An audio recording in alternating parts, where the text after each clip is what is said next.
同学们好，今天我们一起学中文课。昨天我们已经学汉语拼音. Nah, hari ini kita belajar bahasa Mandarin lagi. Kemarin kita sudah belajar ejaan dalam bahasa Mandarin. Hari ini kita akan belajar nada, yaitu shengtiao.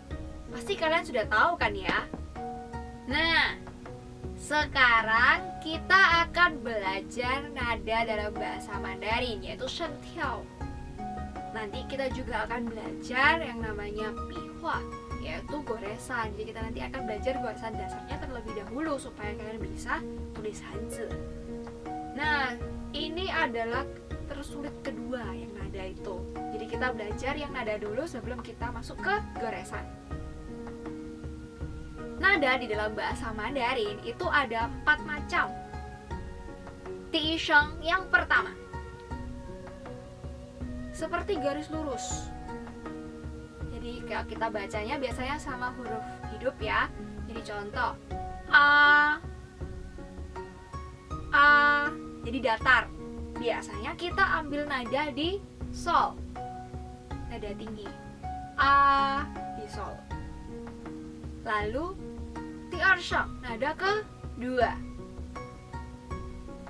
Kita biasa ambil nadanya di mi ke sol, jadi naik ke atas. Kalau kita baca sama huruf hidup a, jadi naik a, jadi kayak orang heran, jadi kayak orang kaget, hah? Kayak gitu. Nah, nadanya sama kayak naik gitu. Tishansheng, nada ketiga. Nada ketiga itu biasanya kita tahu tuh kayak centang. Jadi kayak centang, nada centang gitu. Nah, kita biasanya ambil nada di re ke do langsung naik ke fa. Jadi contoh a, tolong ingat bedain sama yang tiarsheng. Biasanya orang banyak yang salah sih. Tisansheng sama yang tiarsheng. Jadi kalau yang tiarsheng kan naik, jadi a, sedangkan yang tisansheng itu ada turunnya dulu, gitu. Nah, tisesheng itu yang ada keempat. Kita ambil dari nada sol ke do, jadi kayak orang marah, kayak orang bentak, turun ke bawah. Harusnya yang paling gampang ini, terutama orang yang suka marah, biasanya gampang kalau bilang yang ini. Gitu. Sudah tahu kan ya? Ada 4. Nah, biasanya juga ada sih di nanti gabung sama hanzi sama pinginnya, ada yang nggak ada nadanya, jadi nada lepas gitu. Jadi langsung kayak nggak ada nada, kayak flat datar gitu. Nah, sekarang kita coba gabung dengan sheng mu yin mu sheng tiao. Jadi semuanya digabung nih. Kan dari kemarin kan kita sudah belajar satu-satu. Pertama belajar sheng mu-nya dulu, terus yin mu, sekarang sheng tiao. Nah, sekarang kita gabung semua nih tiga-tiganya. Coba ya.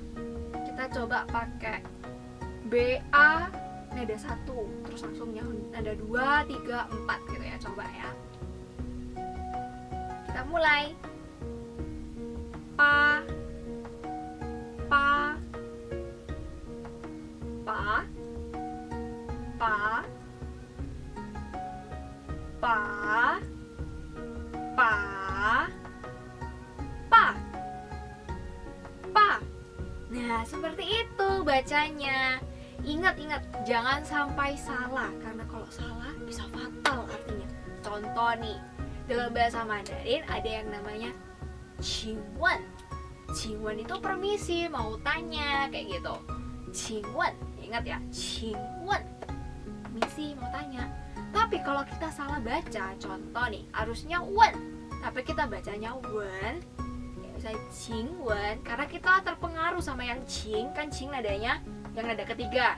Kita terpengaruh sama yang qing, akhirnya wen-nya juga ikut yang wen.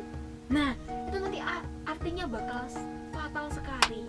Nah, kalau yang cingwen itu artinya silakan cium. Nah, nanti kalau kita ngomong sama orang, misalnya ini mau tanya cingwen, tapi kita ngomongnya cingwen, nah kan nanti orangnya bakalan, loh kok silakan cium, lah ngapain gitu. Nah, jadi hati-hati kalau baca dalam bahasa Mandarin. Oke, sudah paham ya? Jadi tolong dipelajari di rumah supaya bisa lancar nih ngomongnya, karena ini dasarnya. Kalau dasarnya nggak bisa, nanti bakal kesusahan belajar bahasa Mandarinnya. Oke? Nah, sekarang kita akan belajar bihua. Tadi kan kita sudah belajar nada-nada. Sekarang kita belajar yang bihua. Bihua ini ada goresan dasarnya. Kita belajar goresan dasar. Goresan Mandarin itu banyak, tapi kita belajar yang dasarnya dulu. Ada nama-namanya. Yang pertama, heng, heng. Jadi punya datar horizontal. Heng. Yang kedua, shu.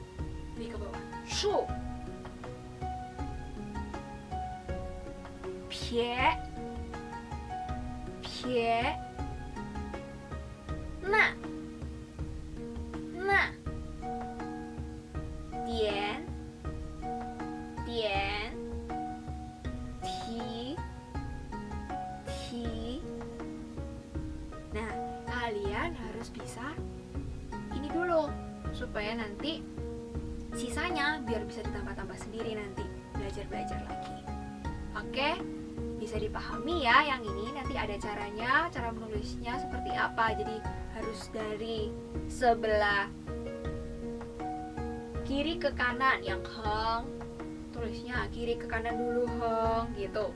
Terus yang shu, atas ke bawah shu. Kalau yang pie dari tengah nih misalnya ya, ke sini ke sebelah kiri, pie agak melengkung. Terus kalau yang na, kebalikannya dari yang pie, dari atas tengah ini ke sebelah kanan melengkung ke bawah. Kalau tien itu kayak titik gitu. Kalau ti dari bawah ke atas, ti dari bawah sebelah kiri ke kanan atas, ti seperti itu. Sudah mengerti semua? Oke, selamat belajar ya, dipelajari di rumah.